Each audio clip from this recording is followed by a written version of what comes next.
I will welcome everybody for a second time. I'm Meghan Pinchuk, our Chief Investment Officer. I hope everybody enjoyed the morning sessions. Who is here? Thank you. The purpose of today is really around education and sort of demystifying some of these alternatives, letting a lot of you become more familiar with some of these managers who are in our portfolios to be more resilient. And so you can get more conviction that your nest egg is protected during challenging times like these. I mean, so far this year, traditional investors really are left with nowhere to hide. You've got stocks down over 20%, and bonds, I think, a little more alarming for some people, down close to 15% so far this year. So again, if you were a traditional, the 60-40 portfolio, 60% stocks, 40% bonds, that's been touted as this amazing answer to everything, is down the most it's ever been. It's down in line with 2008, down 20% for the year. So the strategies that you've all been hearing about this morning are designed to be more resilient than that. They're designed to hold up well in the current environment, and so far that's really been the case. So anything else you want to add about today? Yeah. First of all, this event's been a long time in the planning. We actually planned to do this a couple years ago, but like most of us, COVID threw a wrench in our plans. So we're just really excited to finally have this today. It's just been a wonderful turnout. And again, it seems like this morning's sessions were really engaging. Again, hopefully they were enjoyable and educational for all of you. I would like to just quickly point out two people in the room. Oh, they're already standing. Back there, we have two people from the investment team, Sasan Faiz and Nadia Metz. Can you raise your hands? Huge parts of our team. Sasan's our managing director of research. Nadia is our senior investment analyst. So please, part of it, I want you to be aware of them during breaks. Don't hesitate. Come up to them. Grill us all with questions. At the 3:30 session, for those of you who are going to stick around for cocktail hour, please find us, and that's what we're here for. Take advantage of that. I want to talk a little bit about our due diligence. You met a lot of these managers this morning, and when we select a new investment, it's not just days of work or weeks of work. I mean, it truly is months and months of work. It's a lot of work we do as an investment team. And of course, the reason we do that is to really get to know the investment, risk and return, analyze the business. But really, the main reason why it takes so long is it takes a long time to build trust and just to get to know these people. We want to know how they think, what makes them tick. Importantly, when things go wrong, how do they react? Do they take shortcuts? Or do they do things the right way, in an ethical, moral way? And it really comes down to character more than anything else. We at Morton Wealth, it's not quite on our website, but we have a no jerk policy at our firm. It starts internally with our team. We have a wonderful team. Hopefully you've met a lot of the team members today. Great teammates within the four walls of Morton. We have a no jerk policy with our clients. You might not know that. You all made the cut. No jerks as clients. But then every bit as important, even the most important, it is with our investment managers. I would say as our investment team is doing due diligence on these individuals, the one word that we're really looking for more than anything else is humble. And hopefully that came across as you met these managers today. Our industry is littered with overconfidence and arrogance. It's just littered through our industry. And so hopefully when you met these managers today face to face, you got a sense that they're anything but that. And I know, many of you in the room, you've been invested with us for decades in some cases, so that trust that you've built and you've shown us we're honored by it. But hopefully, again, meeting these managers today face to face even heightens that level of conviction and confidence that you're really with wonderful investments with real solid individuals. So. Okay. For the rest of the day, I think most people know we're going to be doing a panel on real estate lending and then a panel on real estate equity this afternoon. And then 3:30, we should be done around 3:30. Then we'll have cocktails, happy hour, so hope you can join us for that. But just before we get into the real estate lending panel, wanted to spend a couple of minutes with our CEO, Jeff, just talking about, I think, a little more about our investment approach and how it fits in with today. And, Jeff, you've been creating a lot of content recently, so there's a lot of good podcasts. Check us out on LinkedIn, but a lot of good information out there about demystifying alternatives. And I think that one concept that came up in a podcast I liked a lot recently was this concept of familiarity and how it sort of impacts the human mind and investors. Yeah, it's a real interesting theme, this theme of familiarity, how it shapes our thinking and shapes our decisions. And I'll talk about that, I'll explain that. But I'm reading this really fascinating book. It's by, some of you might have heard of him. His name is Daniel Kahneman. He's a Nobel Prize winning economist, but he's really more famous in the realm of psychology and behavioral finance. And when he talks about familiarity, what he says is familiarity, what's familiar to you, is not easily distinguishable from truth. Little confusing. Another way potentially to say that is if you want to convince someone of a falsehood, what do? You just repeat the falsehood over and over again. You make someone familiar with it. I mean, this is marketing 101. This is what politicians do, sad state of affairs. I'm sure what Putin is doing through his media channels, repeating falsehoods over and over again. The first time you hear it, not familiar, you're skeptical, maybe questioning. But by the second, third time, maybe it's resonating a little bit more. By the 10th time, you just believe that it's truthful. In this book, and he gives some scientific examples that are just really, really fascinating. I'll give one quick example from the book. So let's just assume we put everyone in this room in a test, all right? I'm going to make this side of the audience the guinea pigs. You're the guinea pigs, you're the control group. And you all have iPads, and you're all going through a bunch of tests, puzzles, games, just to get your mind working. And this group, the testing group, has a phrase that pops up on their screen. And the phrase is body temperature of a chicken. Strange, unfamiliar. And then over the course of your test, that phrase keeps popping up, sometimes very quick, even a microsecond, but your subconscious catches it. This side of the phrase does not come up on the screen. Then you go to lunch, you come back, and now you take a true-false question test. Lots of questions, but then one question, the important question is, true or false? The body temperature of a chicken is 117 degrees. So I had to look it up. I didn't know what the body temperature of a chicken was. If it's 105, I guess they run a little bit hot. But what would be your guess of which side of the audience would be more likely to say that that answer is true? And sorry, guinea pigs, but it is all of you on this side, and it's statistically overwhelming. Just because you're familiar with the phrase. No idea if the 117 degrees is truthful or not. Just that familiarity, that sense of safety, makes you think that that statement is true. This side sees that question, a little bit off-putting, unfamiliar, definitely won't answer it as likely to be true, but potentially be more likely to answer as false. It's just fascinating the way the mind works. It's kind of humbling how susceptible we are to different stimulus and vulnerable to some of these aspects of how we think. Back to investing, I think that most people are a lot more familiar with stocks and bonds. And so that probably breeds a sense of safety or familiarity where they can get more comfortable around that. But that could be potentially challenging, right? That may be a false sense of security to some degree. Yeah, very much so. And I don't want the implication to be that this concept of associating familiarity with safety or truth is a flaw in the human brain. There's actually a real purpose for it. It comes down to our DNA and our survival. Go back to prehistoric times. You're a caveman in the wild. You're out at nighttime by yourself. You hear a rustling in the bushes, unfamiliar rustling. You're cautious. It's not familiar, right? It doesn't feel safe. Maybe you hear it a second or third time. You become a little more curious.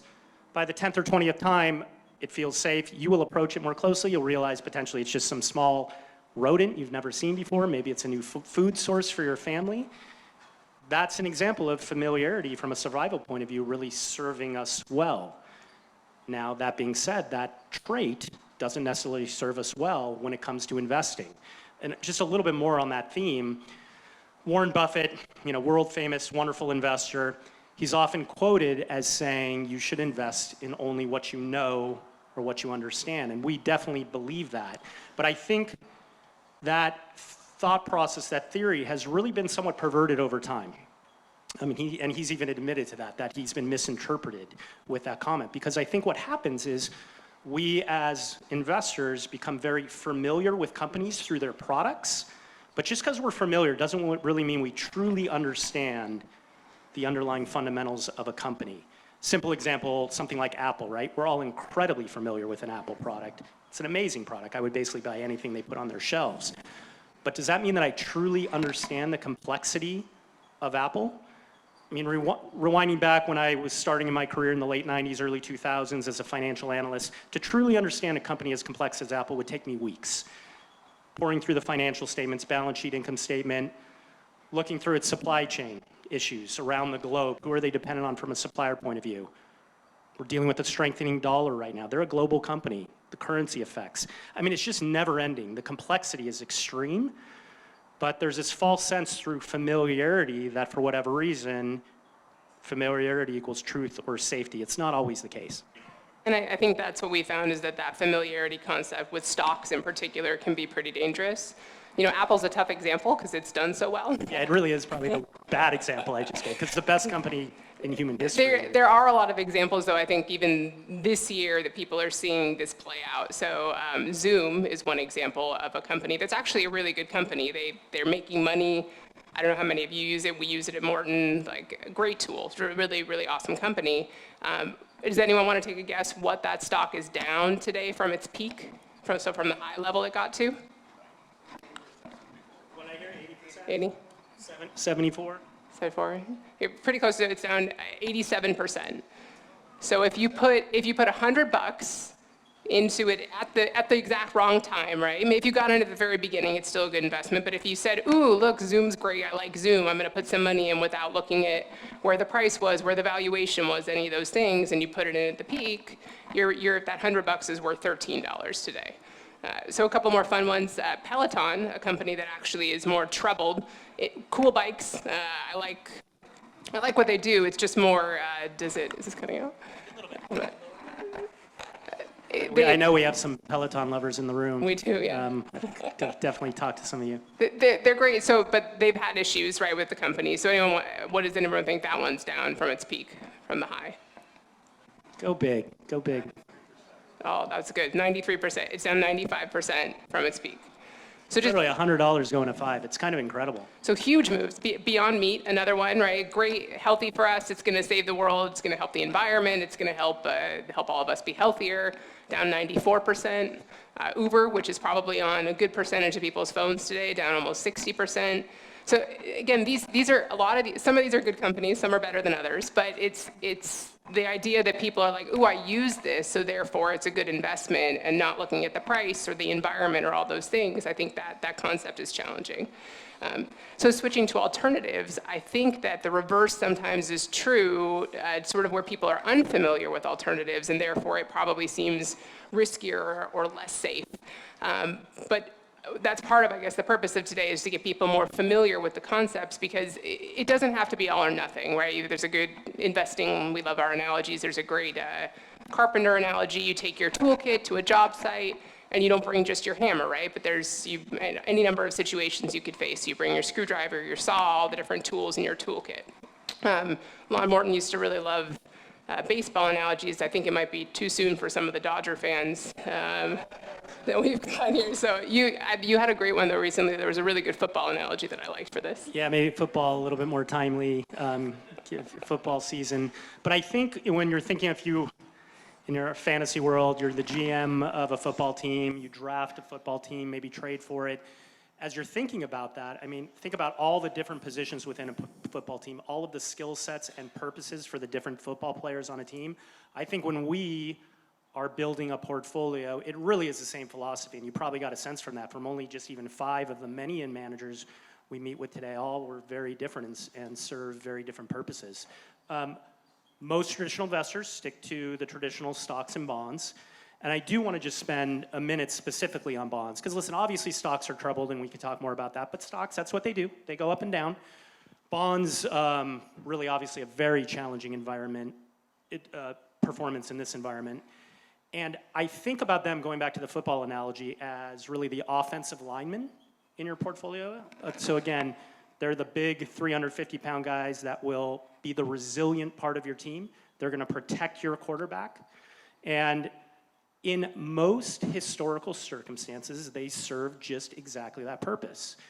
Go back to the dot-com bust in the early 2000s. Stocks got crushed. What did bonds do? There was a flight to safety, and they did very well. They held up. So they at least bolstered your portfolio to some degree. 2008, same thing. Stocks got crushed. What did bonds do? Bonds did actually very well in 2008. But we are in a new paradigm. It is a paradigm of inflation and rising interest rates. So bonds are no longer, in this environment, the 350-pound lineman. I think they, maybe look a little bit more like maybe me and you. Speak for yourself. Just getting bulldozed. And we've probably, most people here in the room, clients, you've heard Meghan and I, for the last several years on webinars, different things, talking about our concerns for quite some time. Probably sounded like a broken record several years ago, where we had concerns with 0% interest rates. Even negative interest rates. Still mind-blowing how negative interest rates around the globe can even exist. Ever-expanding debt levels and money printing, literally money falling from the sky to the tunes of trillions of dollars. And we said, we didn't know, we didn't have a crystal ball on when that timing was going to ultimately turn, but ultimately, we had real concerns that it would result in inflationary pressures and rising interest rates. So then what was our approach with that mindset? We started systematically firing those offensive linemen, those bond managers that we knew wouldn't quite cut it in that environment. And we replaced them instead with a lot of these managers that you see here today. And not only were they resilient through that lower inflationary time frame, most importantly, they're doing exactly what they hoped they would do in this more inflationary time frame, and they're really resilient. You mentioned timing, and not getting it right on timing. I like to say early, but I think one of the reasons we're also so passionate about alternatives is our industry's obsession with market timing. So you get it all the time. It's the first question we get from a lot of people. It's like, well, what are stocks going to do for the next week, month, year? And we talk about this all the time, Jeff, where it's such a waste of energy. Yeah, market timing. Listen, many people ask me today my opinion of what's going to happen in the market, the election, you name it. And yeah, we have some theories, but I do, when push comes to shove, think it is a lot of wasted energy. Market timing is not a thing. It's just not a thing. I know we want it to be a thing, but it's not a thing. And as I was kind of thinking about this topic in recent weeks, it made me just think of the question: if I ask the audience, name the 10 best market timers of all time, I think the answer would be maybe you can think of maybe one or two, but maybe not even that, and people might come up with an answer. Someone like Warren Buffett, who I mentioned before, even though he's really not a market timer, he's just a good investor. The fact that that answer doesn't exist, I think, really says it all. And just, I guess, to continue with that, I think Meghan and I debate a lot. It's all really good, healthy debate, lively debate. We debate mainly about investments and the markets, and we debate it with Sasan and Nadia and the whole team. But we also get in other debates, and we've had a debate over the years on who was better between Kobe and Shaq, and just endless debate. And I'm not going to tell you, we all know the answer to that question. Kobe. And so, related to that, if I asked all of you, like, let's assume you're basketball fans or any sport, name the 10 best basketball players of all time, you would have a list. You would come up with a list. And not only would you have a list, there would actually probably be some consistency between our different lists. Michael Jordan would be on all of our lists in the top 1, 2, or 3. Again, so just the fact that that doesn't exist with market timing, I think it says a lot. And I think why our industry, and why we as just human nature, we want there to be an answer that we can outsmart the future. I think it's human nature. It's a need for control. We want to be able to control unknown outcomes. The future is very scary. It's hard to admit that we really don't know what the future holds. That being said, we strongly believe we cannot predict the future. That's a whole longer philosophical debate on why we believe that. But given that we have that mindset, how do we approach investments? Because we both do share that mindset. And the way we do it, instead of trying to outsmart the future, we look for managers like you see today and like you're going to see on the next panel that are just going to be okay in most any environment. Going back to that bond analogy, when we fired our bond managers because we thought they wouldn't do well in inflation, we picked these other managers, not because we had a crystal ball on timing, we picked these other managers because they were going to do well in any environment. You saw these today. Just inflation wasn't high in recent years, and they did well then too. Now inflation's happened, and they're continuing to do well. So it's really admitting we don't know what we don't know, and finding managers that will be resilient across a variety of scenarios. Yeah. And we don't agree on Kobe or Shaq, but I think we agree strongly on this.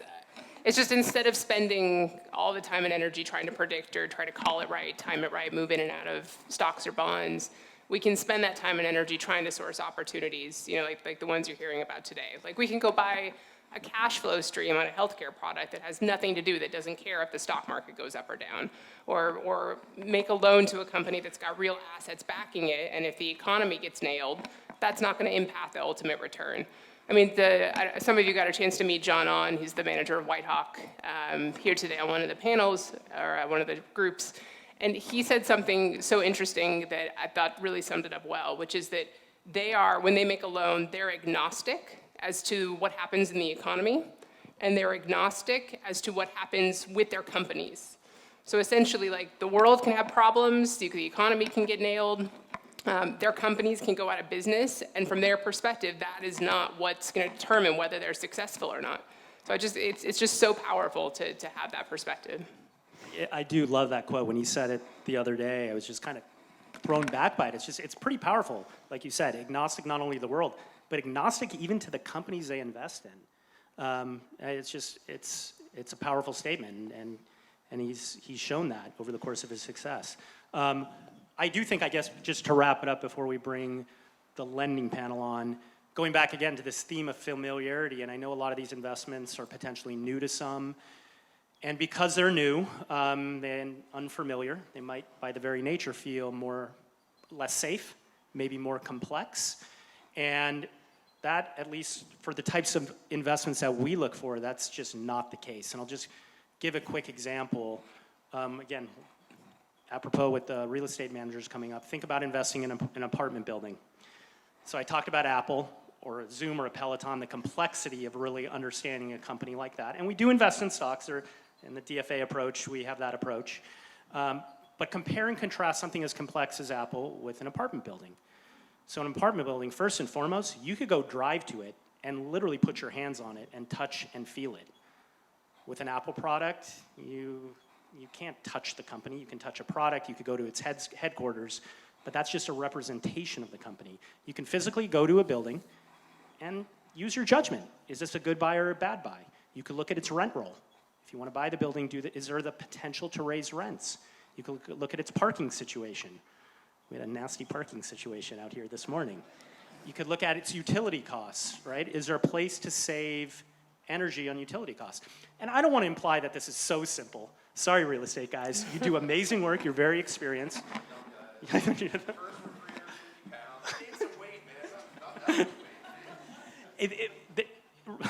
Real estate, there's complexities, but at least for us, we feel these types of investments, we can really wrap our heads around them in a much more facile, easy manner than some of these other more complex investments that happen to be maybe more familiar with all of you.